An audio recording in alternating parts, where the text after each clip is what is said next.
Semangat pagi. Ibu harap pagi ini semua sehat dan kuat. Untuk memulai pelajaran kita dahului satu pujian. Dalam nama Yesus. Kita berdoa. Bapa di surga, kami bersyukur atas kasih-Mu. Kami boleh mengikuti pelajaran hari ini karena kasih-Mu kepada kami. Persiapkan hati kami menerima pelajaran ini menjadi berkat bagi kami. Berkati Yayasan Perguruan Dr. Wahidin Sudirohusodo agar semakin maju ke depan. Berkati orang tua kami, guru-guru kami, berikan kesehatan dan kekuatan dalam mendidik kami. Terima kasih Tuhan. Amin. Materi pembelajaran kita, Yesus teladanku.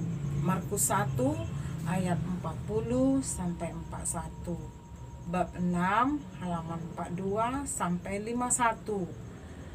Tujuan pembelajaran: memahami Yesus memberi teladan sempurna bagi kita.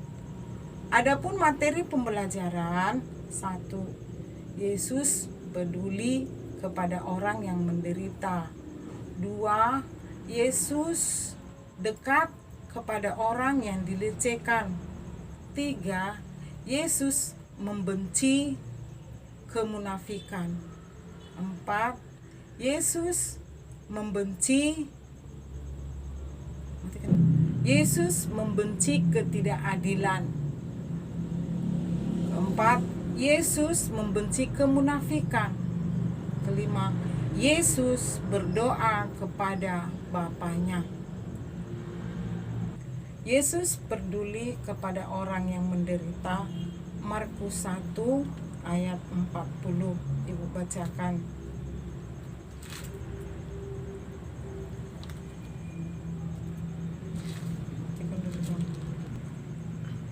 Ini mengenai orang kusta.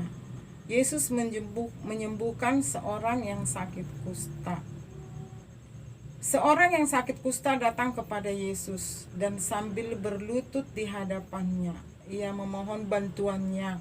Katanya, "Kalau engkau mau, engkau dapat mentahirkan aku." Itu kata orang yang penyakit kusta. Inilah permohonan orang yang berpenyakit kusta kepada Yesus agar ia dapat melihat. Tapi apa kata Yesus? Ayat 41.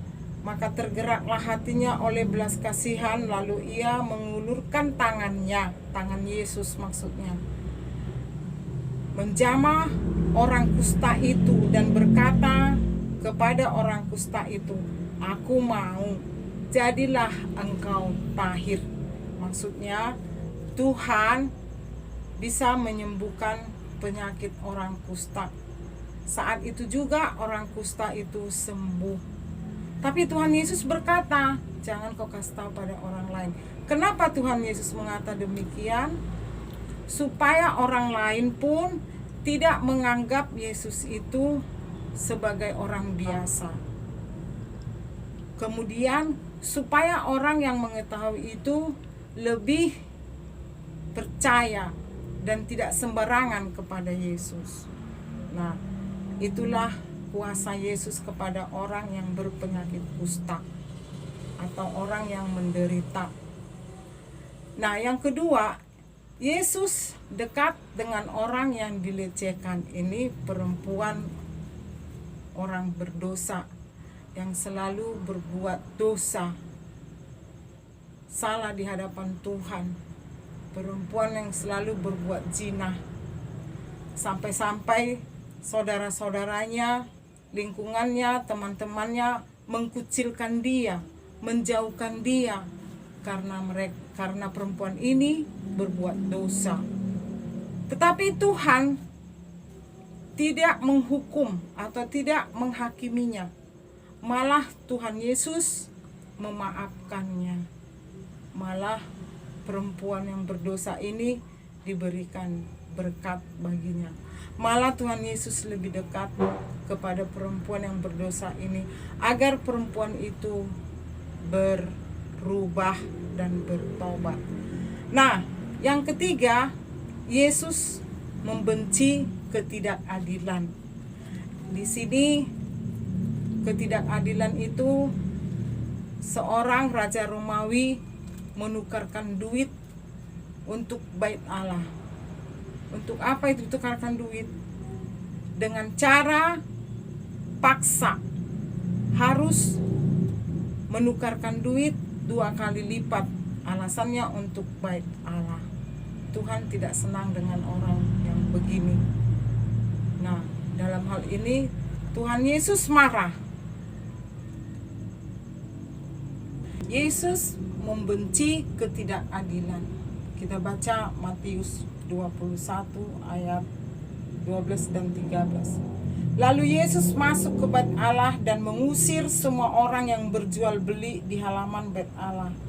Ia membalikkan meja-meja penukar uang dan bangku-bangku pedagang merpati dan berkata kepada mereka, ada tertulis, rumahku akan disebut rumah doa, tetapi kamu menjadikannya sarang penyamun.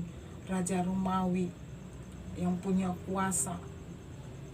Kemudian ia memaksakan penukaran uang untuk persembahan di bait suci. Makanya Yesus marah di dalam ayat 13 tadi. Ada tertulis, rumahku akan disebut rumah doa, tetapi kamu menjadikannya sarang penyamun. Apa yang terjadi? Maka Tuhan Yesus mengatakan sarang penyamun, karena di sana berjualan, di bait suci itu banyak yang berjualan atas perintah Raja Romawi. Itu sebabnya Yesus marah dan menghambur-hamburkan semua jualan yang ada di situ. Nah, jadi kenyataannya memang itu salah. Kenapa jualan di bait suci Allah, mengotori rumah Allah. Nah, sekarang kita masuk kepada Yesus membenci kemunafikan. Ini ditujukan kepada orang Farisi. Tahu orang Farisi? Orang Farisi itu menganggap dirinya suci. Orang Farisi itu menganggap dirinya saleh. Orang Farisi itu berdoa di tikung-tikungan jalan supaya orang memuji-muji mereka. Orang Farisi itu menganggap atau memamerkan dirinya sedang berpuasa. Padahal berpuasa itu artinya menyangkal diri.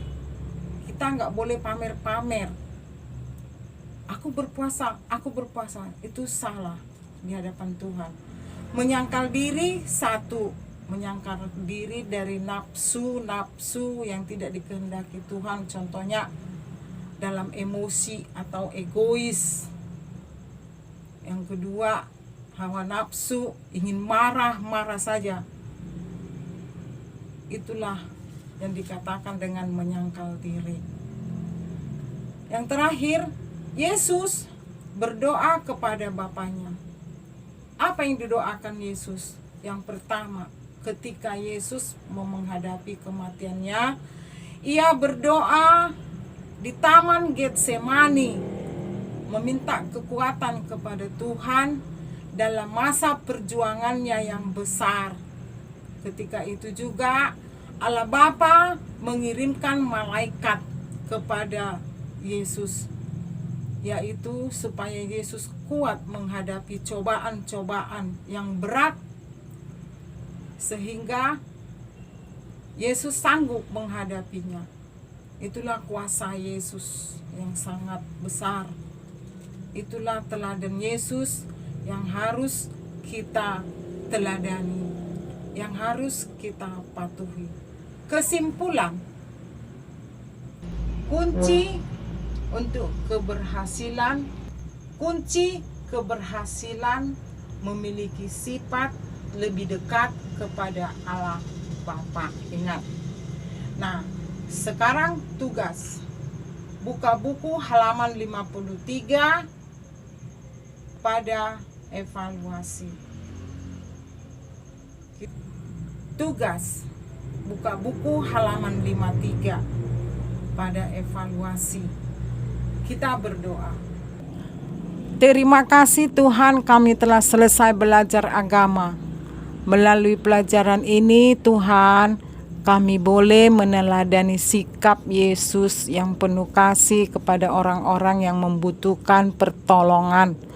Jadikan kami menjadi anak yang baik di hadapan-Mu, di hadapan semua orang. Terima kasih Tuhan. Amin. Pelajaran minggu depan bab 7 halaman 55 sampai 70. Terima kasih, salam sehat, Tuhan memberkati.